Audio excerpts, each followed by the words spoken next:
ठाकुर जी परब्रह्म हैं, परमात्मा हैं, त्रिलोकीनाथ हैं। पर ठाकुर जी जब अवतार लेते हैं तो 9 महीना बालक की तरह ही पेट में रहते हैं अपनी मैया के, उसको सौभाग्य देते हैं पूरा। और जैसे एक बालक अवतरण लेता है, जैसे एक बालक प्रकट होता है इस भूमि पर, वैसे ही ठाकुर जी प्रकट होते हैं। बस जिस प्रकार वह बालक बड़ा होकर के वृद्ध होकर के चला जाता है, वैसे ठाकुर जी नहीं जाते। ठाकुर जी जन्म पूरा वैसे ही लेते हैं, लेकिन उसके बाद की गति ठाकुर जी की नहीं है। 16 वर्ष से ऊपर ठाकुर जी नहीं जाते। जन्म ठाकुर जी का हुआ।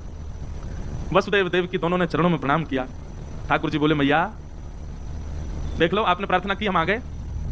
आपने पूर्व जन्म में प्रार्थना की, ब्रह्मा जी से प्रार्थना की, हम आ गए। देव की मैया बोली, हमने तो कहा था कि आप पुत्र बन के आओ, आप तो पिताजी बन के आए हो। शंख चक्र गदा पद्म लेके कौन आता है? कपड़ा पहन के आयो गर्भ से हैं, और कौस्तुभ मणि लटका के आए। मतलब यहाँ भी ठाकुर जी को भी श्रृंगार महाराज कितना प्रिय बताओ है। दुनिया के लोग यूं सुनने में आता है कि किसी के अंतिम संस्कार में बताओ श्रृंगार करके गया, किसी का यूं सुना श्रृंगार करके प्रकट हुआ। ठाकुर जी हुए श्रृंगार करके प्रकट हुए। बोले मैया हम तो शंख चक्र गदा पद्म इसलिए लेके आए, मामा कंस जन्म लेते ही मार देता है, इसका वध कर देंगे। देव की मैया बोली, वध तो ठाकुर जी आप चाहो तो कंस का जन्म ही ना हो, वध तो बहुत दूर की बात है, ये सब आपकी लीला है। कृपा करके एक माँ को जो सुख होता है बालक को जन्म देने में, वो सुख मुझे प्रदान करो। माँ का सबसे बड़ा सुख क्या है? जन्म लेते ही बालक उसके हृदय से लगा दिया जाए, और फिर माँ अवकाश पाते ही अपना पयोधर बालक को पिलाए। ठाकुर जी वही तो सुख है। मेरे 7 बालकों को कंस ने मार दिया, 6 बालक मार दिए, 7वें का जन्म नहीं हुआ। मैं यह सौभाग्य प्राप्ति नहीं कर पाई कि अपने बालकों को अपना पयोधर पान करा सकूं।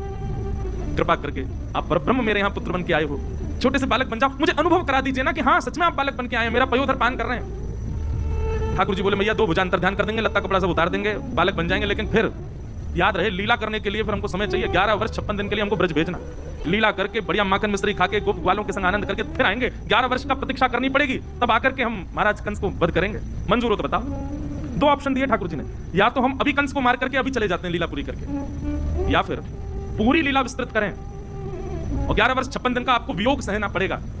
तो बताओ। तो मैया ने दूसरा भाव अपनाया, बोले क्षण भर का संयोग मिले, उसके बाद भले 11 वर्ष का वियोग मिले, कोई दिक्कत नहीं, आप गोद में आओ।